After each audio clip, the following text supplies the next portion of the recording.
भाई फिलिपुस और अबीलेने में लिसानियास चौथाई के राजा थे। और जब हन्ना और कैफा महायाजक थे, उस समय परमेश्वर का वचन जंगल में जकरिया के पुत्र यूहन्ना के पास पहुंचा, और वह यरदन के आसपास के सारे प्रदेश में आकर पापों की क्षमा के लिए मन फिराव के बपतिस्मा का प्रचार करने लगा, जैसे यशायाह भविष्यवक्ता के कहे हुए वचनों की पुस्तक में लिखा है, जंगल में एक पुकारने वाले का शब्द हो रहा है कि प्रभु का मार्ग तैयार करो, उसकी सड़कें सीधी करो। हर एक घाटी भर दी जाएगी और हर एक पहाड़ और टीला नीचा किया जाएगा, और जो टेढ़ा है सीधा और जो ऊंचा नीचा है वह चौरस मार्ग बनेगा, और हर प्राणी परमेश्वर के उद्धार को देखेगा। जो बड़ी भीड़ उससे बपतिस्मा लेने को निकल कर आती थी, उनसे वह कहता था, हे सांप के बच्चों, तुम्हें किसने चेतावनी दी कि आने वाले क्रोध से भागो? अतः मन फिराव के योग्य फल लाओ, और अपने अपने मन में यह न सोचो कि हमारा पिता अब्राहम है, क्योंकि मैं तुमसे कहता हूँ कि परमेश्वर इन पत्थरों से अब्राहम के लिए संतान उत्पन्न कर सकता है।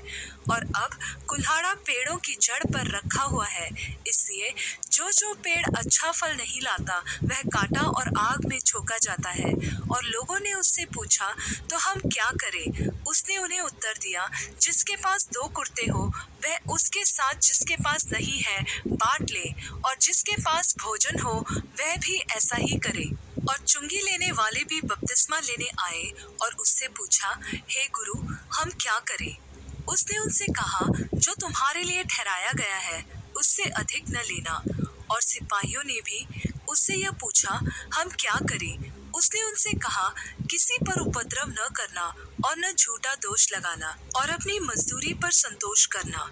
जब लोग आस लगाए हुए थे और सब अपने अपने मन में यूहन्ना के विषय में विचार कर रहे थे कि क्या यही मसीह तो नहीं है, तो यूहन्ना ने उन सब के उत्तर में कहा, मैं तो तुम्हें पानी से बपतिस्मा देता हूँ,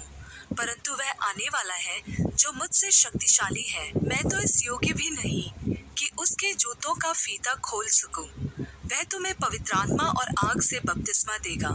उसका सूप उसके हाथ में है, और वह अपना खलिहान अच्छी तरह से साफ करेगा और गेहूं को अपने खत्ते में इकट्ठा करेगा, परंतु भूसी को उस आग में जो बुझने की नहीं जला देगा।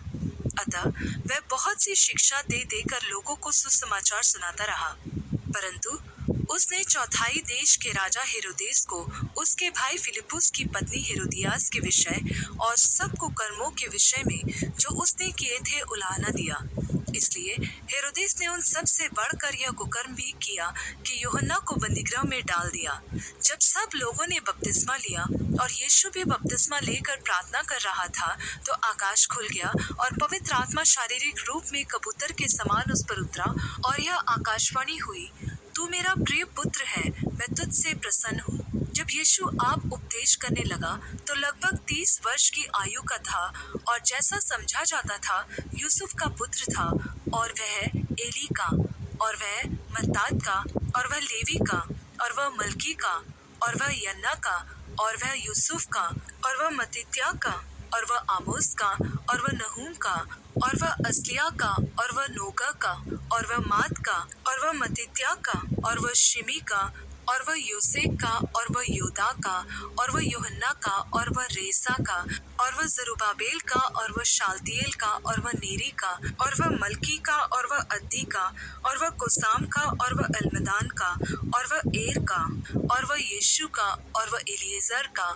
और वह योरीम का, और वह मत्तात का, और वह लेवी का, और वह शमौन का, और वह यहूदा का, और वह यूसुफ का,